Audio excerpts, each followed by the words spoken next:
السلام عليكم ورحمة الله وبركاته. ازيكم حبايبي، عاملين ايه؟ يا رب تكونوا بخير. النهاردة هنعمل مع بعض التيشيرت الجميل ده اللي هو جاكيت بغرزة البابلز او بغرزة الفشار او غرزة المنتفخة، ايا كان اسمها. هي طبعا هنعملها النهاردة بالصدر المربع، وكمان هنعمل بالمقاسات، هنوضحها ازاي تكبري المقاس او تصغريه. غرزة سهلة خالص وبسيطة.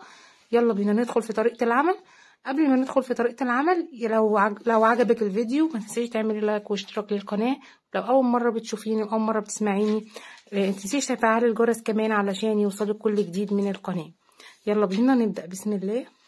انا هستخدم خيط صوف عادي، ممكن تستخدمي اي نوع خيط عندك، مش شرط بس الخيط اللي انا هستخدمه. الخيط اللي انا هستخدمه مكتوب عليه استخدم معاه ابرة 4.5 او ابرة رقم 5. انا هستخدم معاه ابرة رقم 4.5. لو هتستخدمي معايا نفس المقاسات يبقى هتعملي معايا نفس المقاس. المقاس ده معايا من 0 لحد 4 شهور. تمام. انا هنا عملت ايه؟ انا عشان بس اسهل مع بعض الموضوع، احنا عملنا اكتر من مرة الصدر المربع، بس النهاردة هنعمله طبعا في شوية تعديلات بسيطة. فاحنا هنا هنعمل ايه؟ انا عاملة للمقاس ده وبالابرة دي عاملة 58 سلسلة.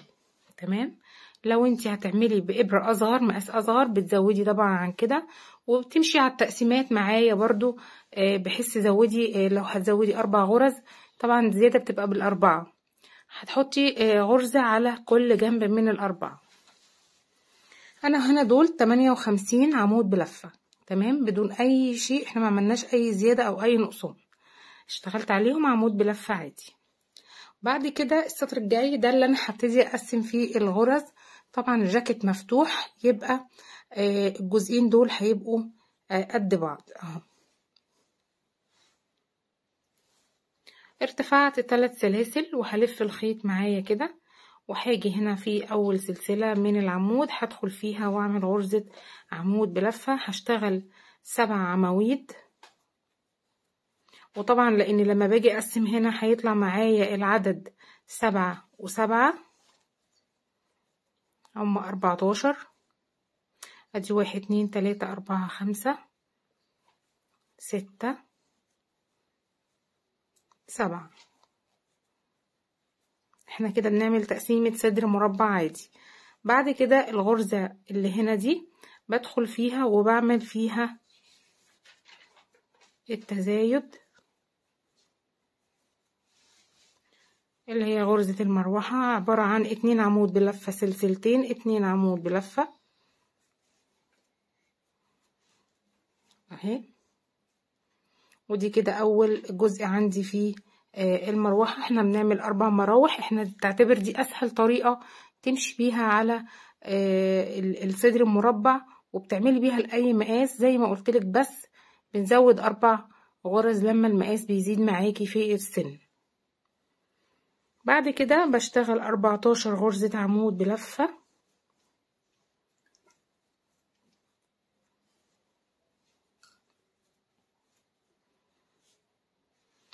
دول كده زي ما اتفقنا 14 غرزة عمود بلفة. في الغرزة رقم 14 دي بعمل الغرزة بتاعت المروحة، بكمل فيها وبعمل 2 عمود بلفة سلسلتين،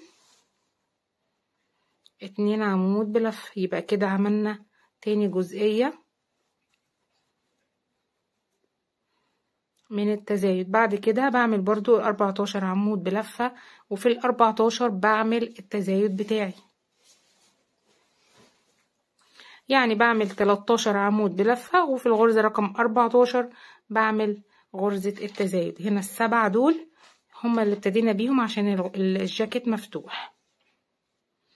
تمام كده خلاص، اشتغلت ال13 غرزة، وفي ال14 عملت غرزة المروحة او التزايد بتاعي. ادي 1 2 3. في الجزء اللي بعد كده هعمل 14 غرزة تانيين، الغرزة رقم 14 هعمل فيها التزايد.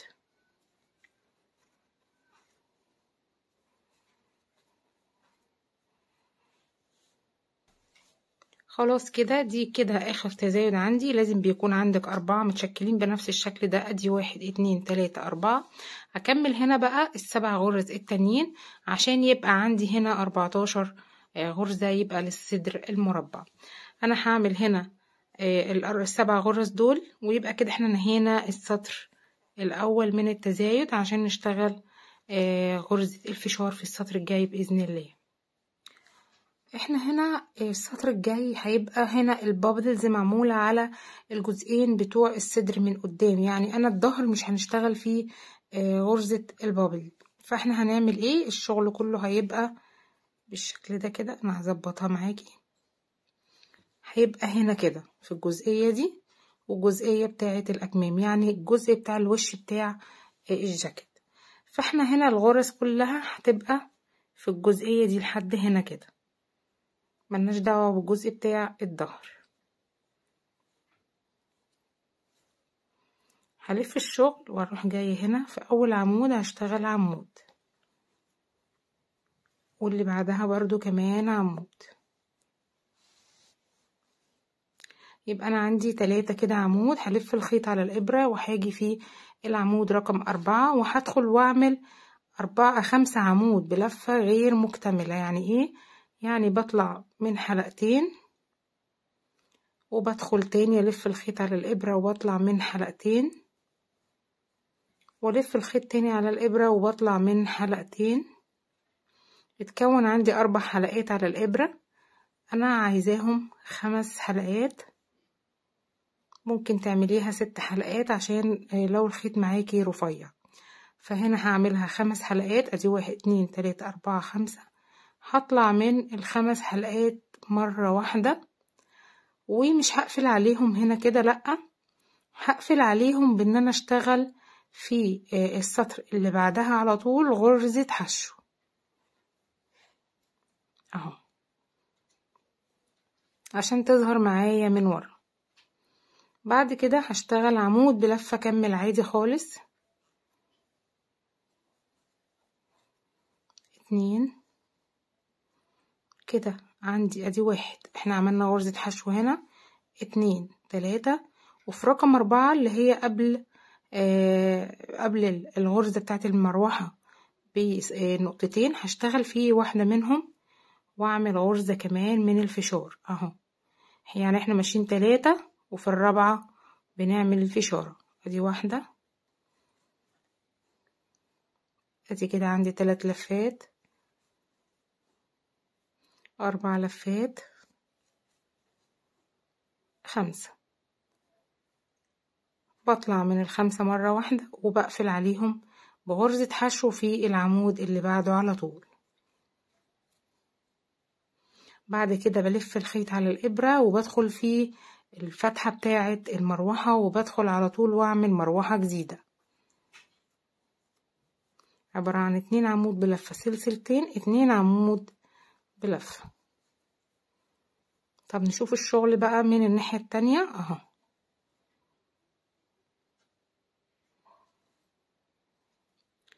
بعد كده هكمل. عملت اول مروحة، منساش بقى المروحة اللي تحت اشتغل فيه ال2 عمود بتتلفة التانيين.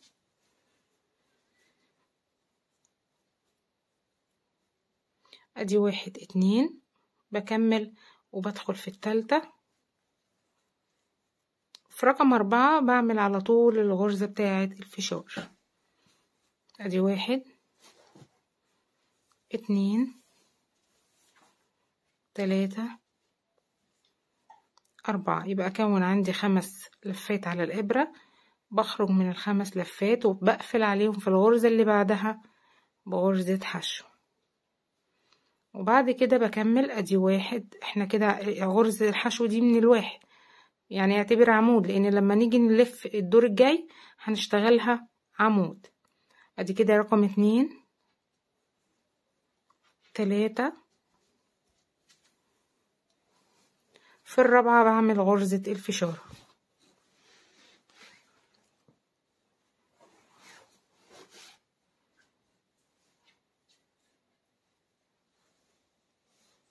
بعد كده هطلع من اللفات كلها وبقفل عليهم بغرزة حشو. هكمل بنفس الطريقة دي. غرزة الحشو عندي تعتبر 1 2 3 وفي الرابعة الفشارة. كده افضل حاجة انك تبقي ماشية بالعدد.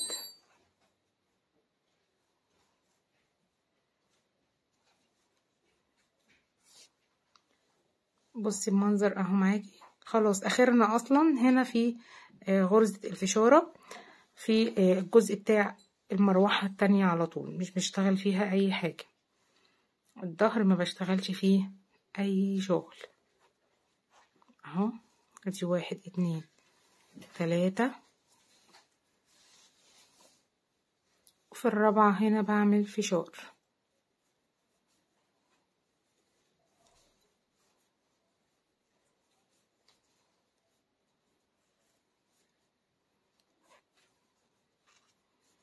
وبعد كده بدخل في المروحة، بعمل مروحة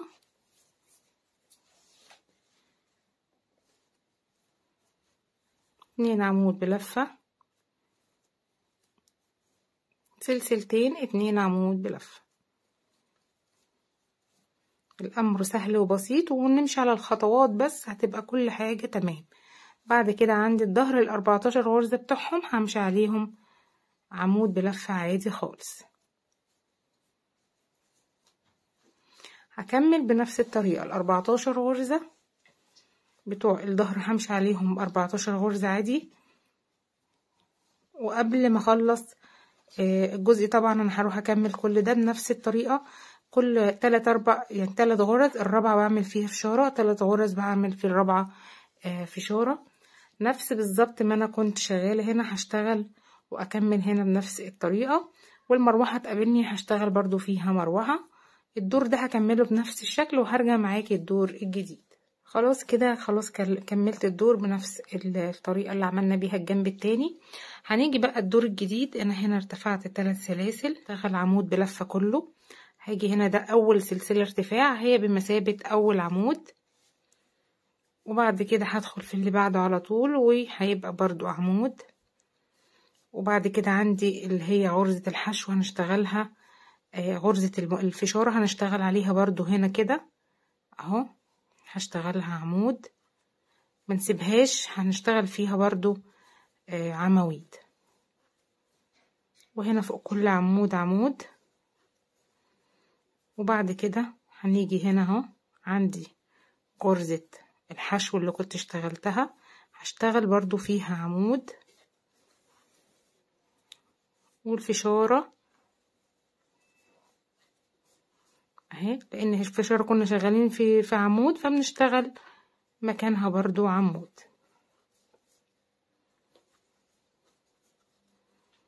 وكل عمود فوقه عمود.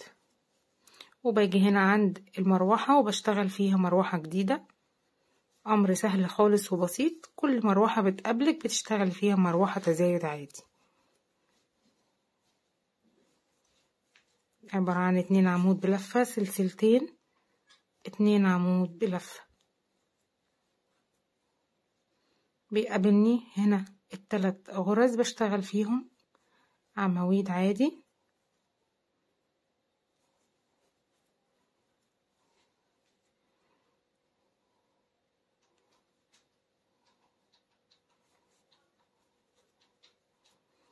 وبعد كده عندي هنا 3 عواميد، ديت هي الغرزة بتاعت الحشو بشتغلها برضو عمود.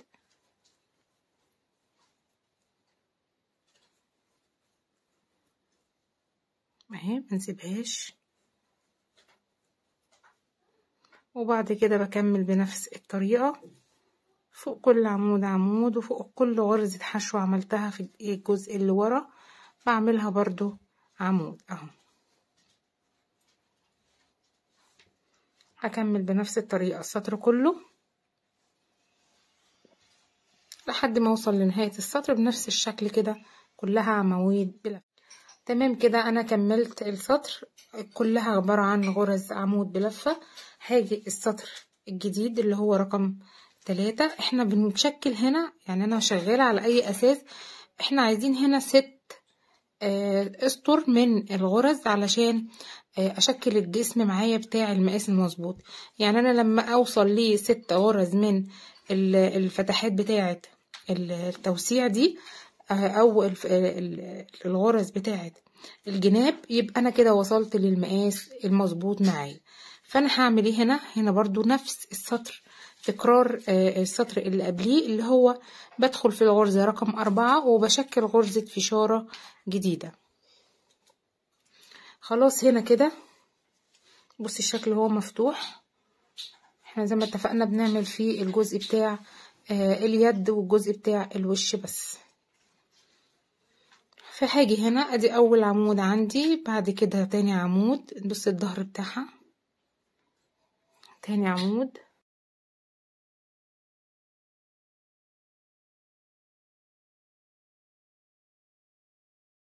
وفي الغرزة رقم 4 بشكل غرزة منتفخة او فشارة. بطلع من حلقتين كده لحلقتين، بكون 5 حلقات على الابرة زي السطر الاولاني بالظبط. تقدري ترجعي له لو عايزة تفهميها واحدة بواحدة. خلاص كده عندي 5 حلقات بطلع منهم وبقفل فيه غرزة الحشو اللي بعدها على طول، وبكمل عمود بلفة فوق كل عمود واحد. ادي كده غرزة الحشو عندي 1 2 3، وفي الرابعة فشارة. هتلاقي ان الغرز بتزيد معاكي في كل سطر جديد فشارة. يعني السطر الاول كان 2 بس، السطر التاني هيبقى 3. ادي 1 2 3، وفي الرابع هعمل فشارة.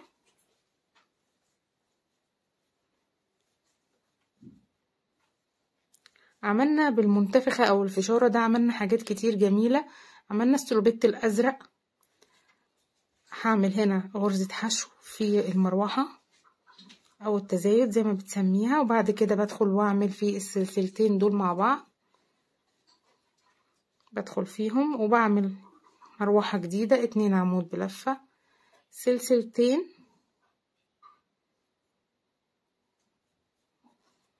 2 عمود بلفة تانيين. بنشكل دايما المروحة زي ما هي، وبكمل برضو 1 2 3، وفي الرابعة بعمل غرزة فشار. بصي كده الدور الجديد، ادي عندي هنا 2 فشارة في الدور الجديد، بقوم 3. طبعا الدور اللي بعده هيبقى عادي عواميد، الدور الرابع هيبقى من الفشارة، يعني هيبقى 4 فشارات. فكل دور فيه فشارة هيبقى معاكي الصف فيه زيادة واحدة، تمام، عشان تبقى برضو ظابطة الشغل معاكي. طبعا غرزة جميلة سهلة عملنا بيها السلوبيت، هيظهر لك دلوقتي فوق هنا في الفيديو طريقة عمل السلوبيت برضو بنفس غرزة الفشارة دي. صورة السلوبيت اللي ظهرت معاكي دلوقتي دي هيظهر لك اللينك بتاعه فوق، تضغطي عليه هيظهر لك على طول الفيديو بتاعه وتقدري تخشي تعمليه. طريقة العمل بتاعته جميلة، وكمان الفنانات اللي معانا هنا وبيسمعونا نفذوا وبعتولي صور جميلة جدا، تسلم ايدكم. انا اتكلمت برضو ونزلت صور كتير من بدايتهم على اليوتيوب في المنتدى، تسلم ايدك وكل فنانة عملت الشغل. يلا بينا نكمل بقى. انا هكمل هنا بنفس الطريقة هنا، طبعا دول 4 هيبقوا 5 بداية من السطر الجديد. هكمل بنفس الشكل كده 3 عمود بلفة، وفي الرابعة بعمل فشارة، 3 عمود بلفة، وفي الرابعة بعمل فشارة جديدة. هكمل السطر ده بنفس الطريقة، والسطر اللي بعده هيبقى عبارة عن عواميد بلفة عادية خالص، وهكمل كده بنفس الطريقة لغاية ما اوصل ل 6 اسطر زي ما اتفقنا. بتعدي كده ادي 1 2 3 4، بتعملي الخامس والسادس. السطر طبعا الرابع اللي احنا فيه ده هيبقى هو فيه فشارة، الخامس هيبقى من دون اي غرز فشار، يعني هيبقى بالعواميد عادية خالص، والدور الاخير هيبقى بيه غرز الفشارة. هكمل طبعا بنفس الطريقة وبنفس النمط اللي ماشيين عليه، وارجع معاكي عشان نقفل الصدر ونعمل الجزء اللي تحت. تمام كده اشتغلت ال6 سطور، ادي 1 2 3 4 5 والسادس اهو. زي ما اتفقنا هتبقى معايا غرزة الفشارة هي اخر غرزة في السطر. طيب هنشوف المقاس بقى معايا كده من اول الفتحة بتاعة المروحة هنا للفتحة التانية. المقاس عندي هنا 25 سنتي من بعد الشغل ما هنشتغله السطر الجاي. طبعا انا هنا هنيجي بقى نوصل الجزء ده علشان اعمل الكمام. طبعا 25 سنتي ده مقاس مرتاح جدا للمواليد و4 شهور كمان. بعد كده هنيجي السطر الجاي هيبقى خلاص كل اللي جاي عمود بلفة. السطر الجاي ده هنشرح ازاي نعمل الجزئين دول مع بعض عشان نشبك ونعمل النحردة بتاعة الكمام. هلف كده الشغل، هشتغل عمود بلفة فوق كل العواميد لحد ما اوصل للجزئية بتاعة الفراغ بتاعة السلسلتين دول. خلاص اشتغلت الجزئية دي ووصلت للجزء بتاع الفتحة بتاعة الاتنين دول. هقربهم كده من بعض، هاجي هنا اهو واوصلها بالجزء ده كده وامسكهم مع بعض كده بايدي الاتنين، وهاجي الف الخيط على الابره وادخل في الفتحتين. دي طريقتي المعتمده على طول اللي بعملها في توصيل الجزء في الصدر المربع بتاع حردة البوت. المقاس معاكي هنا لو مرتاح، طبعا اكيد المقاس ده كده مرتاح معاكي فمش هنعمل اي تزايد. لو المقاس معاكي مش مرتاح بتيجي هنا كده لما نشتغل بنعمل سلسلتين وبعدين بعمل الوصلة في الناحية التانية. لكن طبعا المقاس كده معانا مظبوط، احنا عاملين المقاس بزيادة وتمام خالص. هنمشي بقى مظبوط خالص اهو. هكمل السطر كده. انا عملت هنا ووصلت الاتنين ببعض فوصلت للغرز بتاعة الظهر على طول. فهعمل ايه؟ هشتغله برضو عمود بلفة لحد ما اوصل للجزء بتاع الفتحة الناحية التانية. هكمل وهشتغل عواميد بلفة. تمام كده خلاص عملت سلاسل الظهر كلها عمود بلفة ووصلت للجزئية بتاعة السلسلتين اللي هما في التزايد. هاجي هعمل فيهم ايه؟ هشبكهم برضو تاني ببعض كده الناحيتين اهم، وهلف الخيط على الابرة وادخل من الجزئين واقفل عليهم بغرزة عمود بلفة، واروح بقى مكملة الجزء بتاع الوش كنا عملناه اهو. اشتغل برضو عواميد بلفة عشان السطر يكمل معايا ويبقى ده كده الجزء اللي وصلنا فيه الباط مع بعض. خلاص خلصنا الجزء ده بتاع الصدر تمام خالص كده. المقاس مظبوط والغرز مظبوطة كل حاجة تمام. نيجي بقى للجزء اللي تحت من الجاكيت ده. عايزة اوضح حاجة بس صغيرة قبل ما ندخل على طول ونشتغل، ان الجزء بتاع الجاكيت ده من تحت بيتعمل بطريقتين.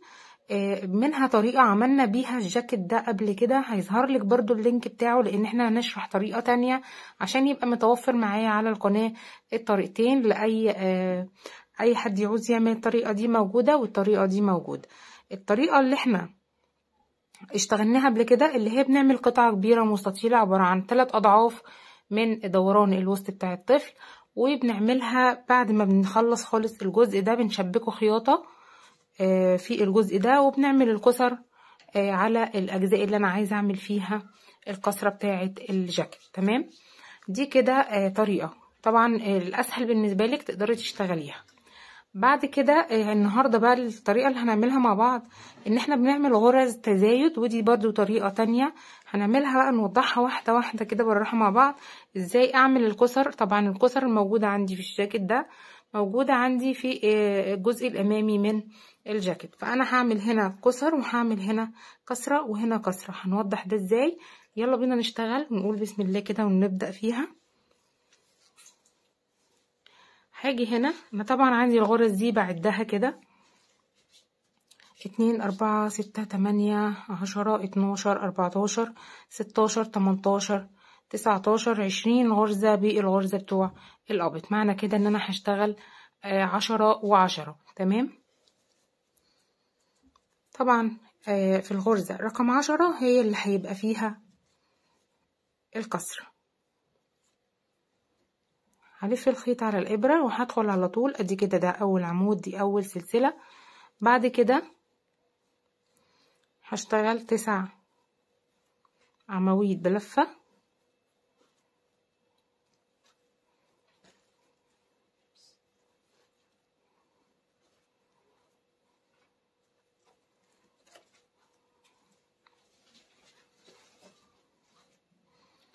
تلاتة وتلاتة 6 7 8 9. دي كده انا هعمل احنا بما ان هي واحدة بس هشتغل في الغرزة رقم 10 غرزة الكسرة. فهنا هعمل ايه في الكسرة؟ عندك طريقتين، ممكن نعمل المروحة اللي هي احنا عاملينها هنا دي، نعملها هنا برضو، وممكن ان انا اعملها بعبارة عن 3 غرز في نفس الغرزة. يعني هاجي هنا كده يشكل مروحة عبارة عن 2 عمود بلفة في نفس الغرزة، وباجي بعمل سلسلة واحدة بس، وفي نفس الغرزة 2 عمود بلفة كمان، عشان بس اعلم المكان بتاع الكسرة اهي. دي طريقة تمام. وهكمل كده بنفس الشكل، هكمل بقى الغرز دي كلها عمود بلفة لغاية ما اوصل للغرزة رقم 10. لما تعدي من هنا كده وتقفي عندها وتعملي نفس الغرزة. انا هنا هكمل عمود بلفة في كل الغرز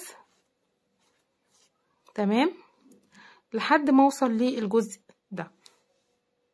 تمام كده. هنيجي بقى هنا وصلت للجزء ده من الغرز، هاجي عند الغرزة ديت رقم 10 وهشتغل فيها غرزة تزايد زي اللي اشتغلناها في الاتجاه التاني. هدخل فيها وادخل واعمل في الغرزة رقم 10 2 عمود بلفة سلسلة واحدة بس، 2 عمود بلفة كمان، وهكمل 9 عواميد بلفة مكانهم تاني.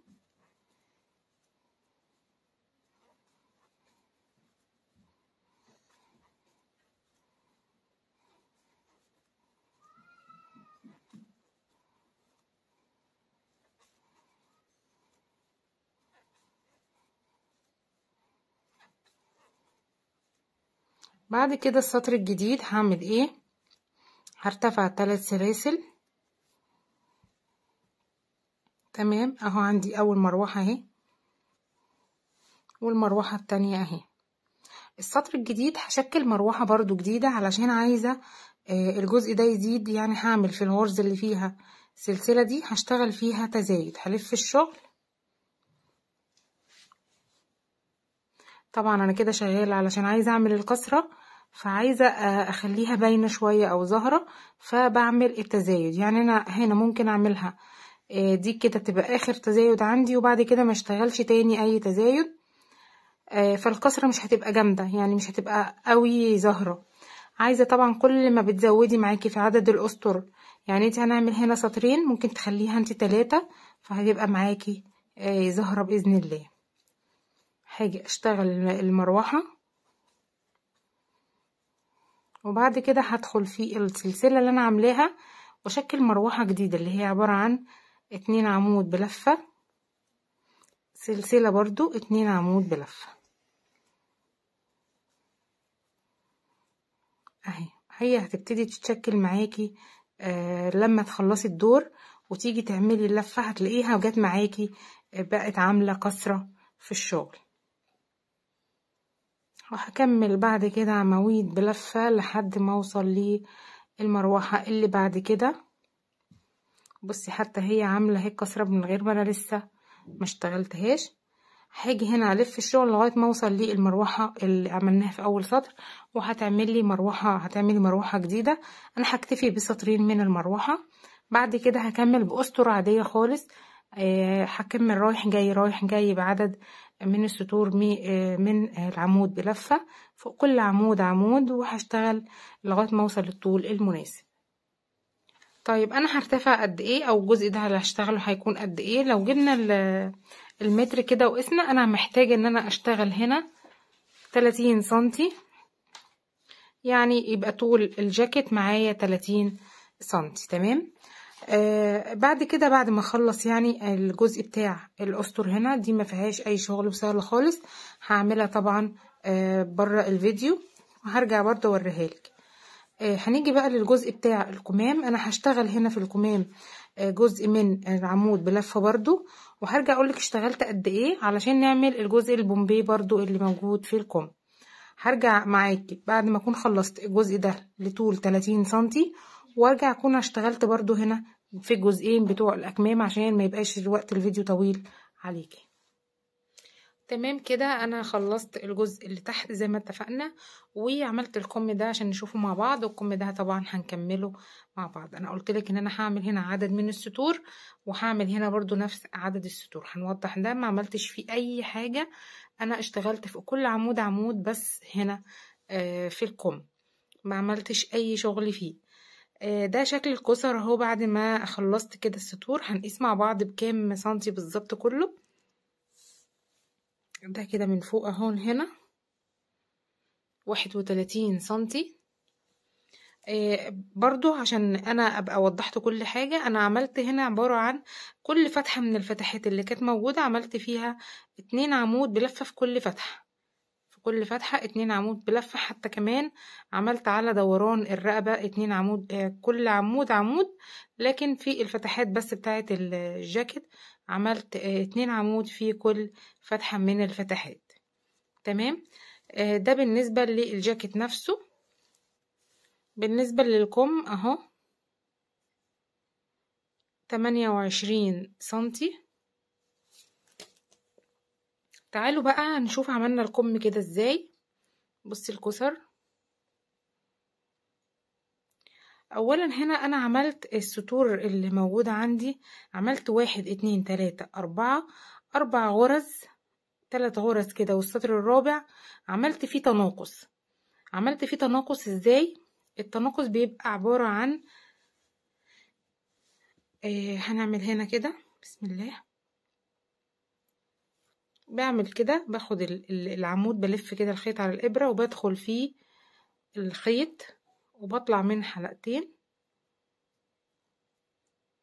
وبخليهم على الإبرة وبلف الخيط تاني على الإبرة كده وبدخل في اللي بعدها واطلع من حلقتين. يبقى عندي 3 حلقات كده على الإبرة بالشكل ده.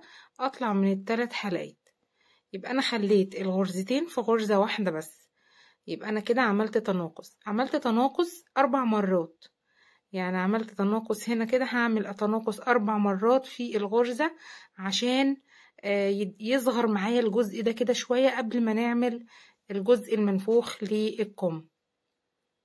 تمام. دي بس الحاجة الوحيدة اللي انا عملتها زيادة، ان انا عملت 4 غرز تناقص في الكم. تمام كده. بعد كده بقى هاجي هنا عشان اعمل الجزء المنتفخ ده او الجزء الزيادة في الكم. هعمله ازاي؟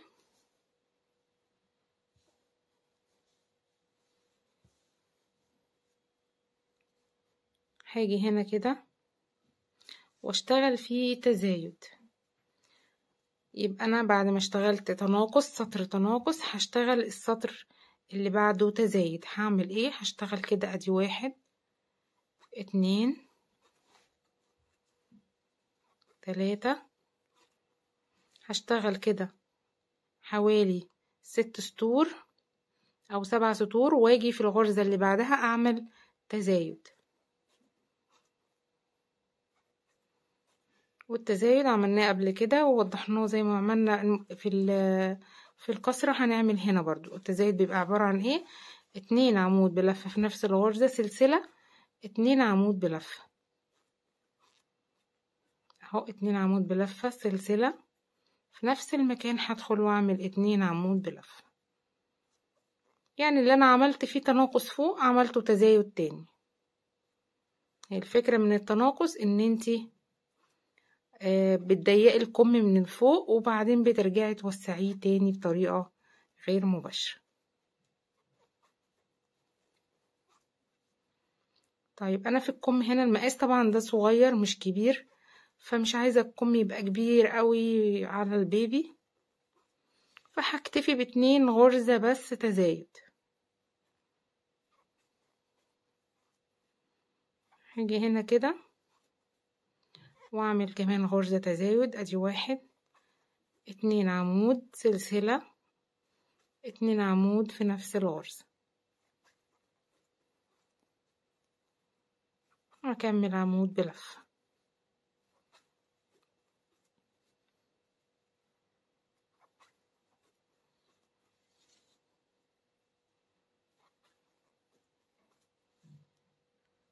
نيجي بقى للسطر اللي بعده. خلاص انا خلصت كده زي ما انت شايفة عندي اهو التزايد. هاجي بقى السطر اللي بعده هشتغل فوق كل عمود عمود، حتى كمان عندي السلسلة اللي هنا هشتغل فيها عمود، والسطر اللي بعده كمان هيبقى عبارة عن عواميد بلفة فوق كل عمود عمود، يبقى هشتغل سطرين فوق كل عمود عمود. لكن انت لو مقاس معاكي زيادة او مقاس معاكي اكبر تقدري تعملي كمان جزء زي ده في الكم، يعني هتعملي كمان تزايد لو المقاس اكبر من كده. هروح انا اعمل السطرين عواميد بلفة وارجع عشان نضم الكم. تمام كده خلاص عملت السطرين زي ما اتفقنا. بصي الكم بقى واسع معايا تاني اهو. هنيجي بقى علشان نضم الاجزاء دي مع بعضها، برضو هضمها بالعمود بلفة. فهلف الخيط على الابرة وهشتغل كده ادي 1 2 3 4. انا مش عايزة الكم يبقى الجزء بتاع اللي تحت الباط هو اللي فيه الكسرة، انا عايزة الكم اللي فيه الكسرة من فوق عشان تبقى باينة. فهحاول ابعد كده شوية عن الجزء بتاع الباط كده، وهاجي هنا كده اهو عند الجزء بتاع ال7 انا عاملاه، واحاول اضم كده الجزئين دول كده مع بعض. كمان مرة اهو بقى عندي الجزء ده مفتوح، باجي من الغرزة اللي عليها الدور واضم الجزئين دول كده مع بعض اهو واشتغل عليهم. ادي عندي الغرزة اهي، وغرزة اللي مقابلة ليها، والغرزة في السطر اللي بعده اهو. بعمل زي زجزاج كده واشتغل عليه غرز العمود اهو. بدخل في الاتنين واللي عليها الدور هنا اهي، واعمل عمود بلفة او بشبكهم تاني. كمان واحدة بس هنعدي شوية كده من غرز العمود عشان ما يبقوش كله جنب بعضه.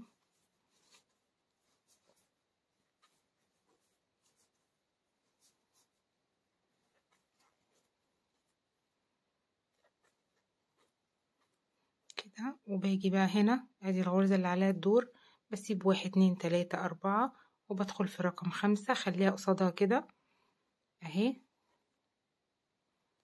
1 2 3 4 ودي بدخل في رقم 5 كده، واعمل عمود بلفة. وبعد كده بعدي من الجزئين واخد معايا الغرزة اللي عليها الدور زي كسرة، بعمل كسرة في الكم، بتتني وتشتغلي على الجزء اللي انت تانياه، وبعد كده بتكملي عادي تشوفي الغرزة اللي عليها الدور وبتدخلي فيها وتعملي عمود بلفة.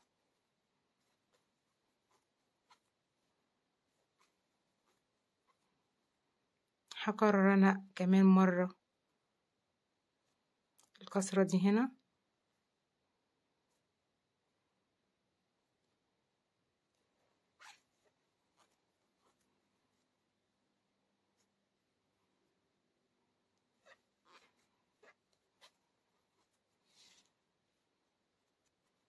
وبعد كده هكمل عادي بالعمود بلفة.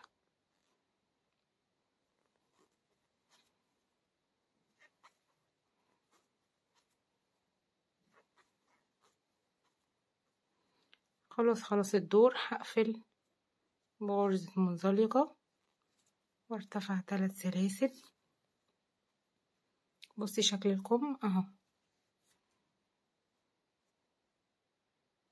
هكمل بعد كده هنا نفس الكلام ما عملت اهو، هشتغل في الغرز اجي سطر كده من الغرز العادية عليها زي ما انت شايفة ده كده، هشتغل عليه بريد امامي وبريد خلفي. هشتغل نفس الكلام سطر عادي خالص، بريد امامي وبريد خلفي. نعمل مع بعض.